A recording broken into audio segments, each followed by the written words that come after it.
काल ना मी बेळगावला गेले होते. माझ्या मावस बहिणीचं लग्न ठरलं. जाताना विराज जंक्शनला नाश्ता केला, स्तवनेतीचं दर्शन घेतलं, हिटणीच्या मसोबाचंही दर्शन घेतलं. माझे पप्पा जर बरोबर असतील ना तर अशी बरेच देवदर्शन आमचे होत असतात. त्यांच्यामुळं आम्हाला बरंच पुण्य मिळतं.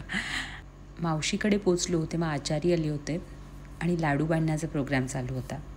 आमच्या अनिकाला मात्र लाडू फारच आवडले. मॅडमना सांभाळूपर्यंत बास होत होतं.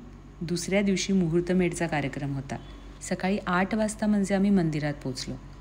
पप्पा कधीही तावडीत सापडत नाहीत, पण सापडले की मी आणि मम्मी त्यांच्यासोबत फोटो काढतोच. याशिवायही बरेच फोटोज काढले. ही नवरी मुलगी. यानंतर मुहूर्तमेढचा कार्यक्रम पार पडला. खूप मजा आली, खूप दंगा केला. तुम्हाला विनीताचं लग्न पाहायचं आहे का आणि यावर मी ब्लॉग्स बनवू का, मला कमेंट बॉक्समध्ये नक्की सांगा.